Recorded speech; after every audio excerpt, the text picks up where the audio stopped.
Ei, hola, què tal? Avui toca canviar de programa, anem a començar amb el Microsoft Access.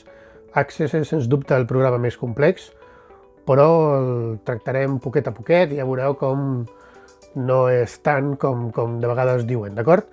Què és Microsoft Access i per a què serveix? Access és un programa que li diuen gestor de bases de dades relacional. Això vol dir que és un programet que, així com l'Excel fa fulls de càlcul, el Word fa documents, doncs l'Access el que fa són bases de dades de mida petita, vale? Està pensat per una única persona, tot i que el podem manegar diverses alhora, però està pensat per a bases de dades petites, bases de dades molt grans, jo que sé, un hospital, una empresa molt gran, hi ha d'altres programes que estan més específics, més potents, que ho podem fer millor, vale? Però per petites coses, Access és un programa fantàstic i ens soluciona la vida d'una forma bastant senzilla, d'acord? Molt bé, exemples que podríem fer amb Microsoft Access. Per exemple, la gestió d'un petit videoclub, les pel·lícules, tal. La gestió d'una biblioteca o d'una llibreria, que si els llibres, que si les temàtiques, que no sé què, ja veureu que serà sobre el que treballarem. La gestió d'un videoclub, per exemple, un videoclub petit, que té uns quants mils de vídeos, els podríem gestionar sense cap problema. Una agència de lloguer o venda d'immobles, per exemple. Coses d'aquestes petites, no em refereixo a fer un hospital sencer o fer coses així molt grans, no? Bé, anem un momentet ja a l'ordinador i anem a veure com treballa l'Access, que ja veureu que d'entrada ja és diferent a la resta de programes que hem vist, d'acord? Bé, ja estem aquí en l'escriptori, un Windows normal i corrent. Obrim l'Access per aquí, per exemple. Jo treballo sobre l'Access 2016. A partir del 2013, més o menys, són tots semblants, bastant semblants. L'obrim. I el primer que ens diu, hi ha diverses coses, diverses opcions per aquí, però anem a fer una petita base de dades en blanc. Llavors, el primer que ens demana, que ja és diferent de la resta de programes, és que d'entrada ja ens demana un nom d'arxiu per gravar-ho. Això és perquè tot el que podem fer dintre ja l'anirem gravant directament sobre el mateix arxiu, d'acord? Llavors li posarem un nom, biblioteca, anem a treballar sobre una biblioteca. La creem i ja tenim coses per aquí, Anem a veure, aquí posa tables, taula 1, aquí taula 1, aquí un munt de coses, però fixeu-vos que per aquí ja ens surt com una cinta d'opcions que ja ens pot ser, no d'utilitat, ens pot ser familiar, la podem trobar familiar, vale?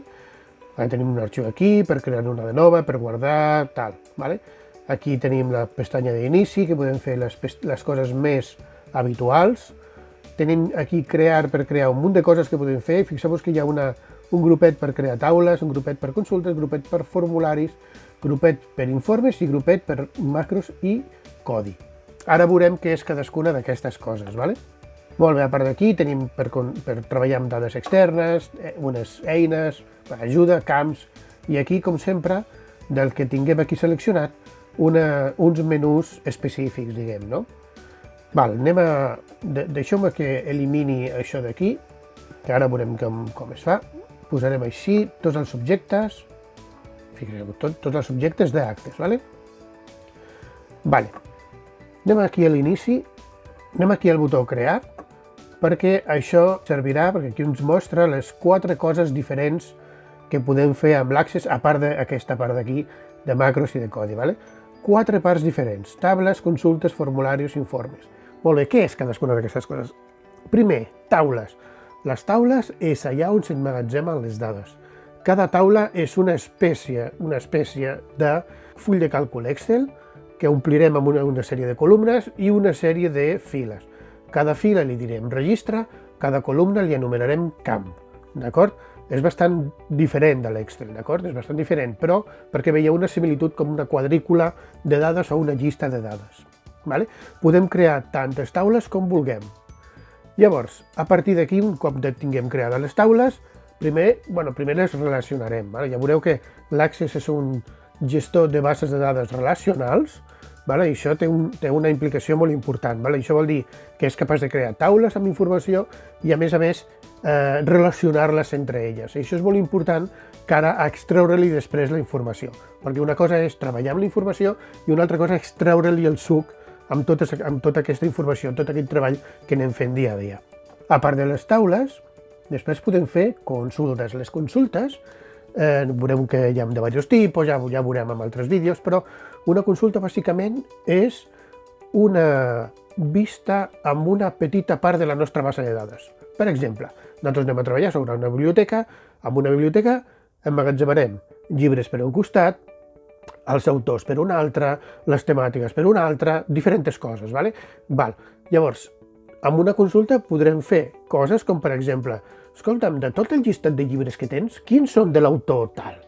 O dels llibres que tenim, o quants autors tenim que treballin amb l'editorial no sé quantes, si és que l'editorial la tenim emmagatzemada, que ja veureu, vull dir que treballarem amb les editorials, ¿vale? Serveixin per això les consultes, per extreure informació, sempre de les taules, d'acord? Bueno, també pot ser d'altres consultes, però bàsicament de les taules. Els formularis serveixen per millorar el treball diari amb la base de dades. Hem quedat que les dades s'emmagatzemen sempre amb les taules, sempre. Però amb els formularis podem crear finestretes en la pantalla per treballar de formes diferents amb diferents parts de la nostra base de dades, amb diferents taules, potser sobre consultes també, tot i que ho farem normalment sobre taules, però podríem treballar sobre consultes.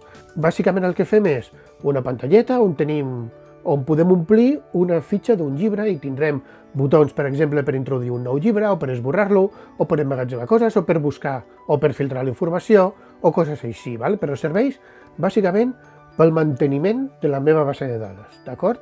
També podrem crear tants com vulguem, igual que consultes, que no ho he dit, però també podrem crear tantes com vulguem. Llavors es queden els informes. Els informes no són res més que llistats, llistats de coses.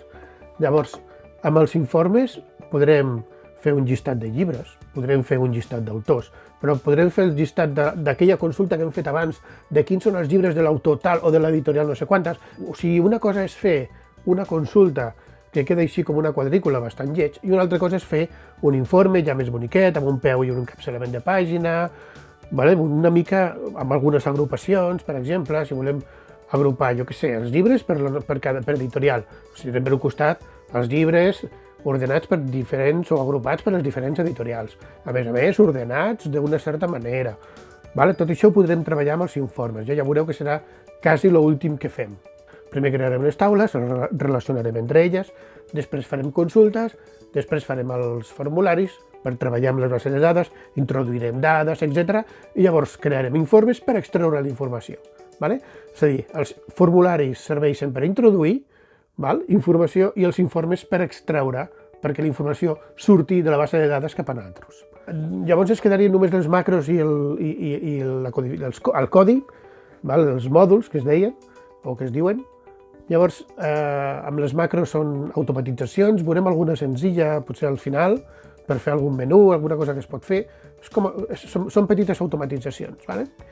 I llavors amb el codi, que utilitza codi VBA, que és superpotent i que no és l'objectiu d'aquest curs i que no hi entrarem, però és una forma d'ampliar les coses que pot fer una base de dades d'una forma brutal, enorme. Els mòduls et donen una potència extra, diguem, que són com a megavitamines per a l'Access, donen moltíssima potència.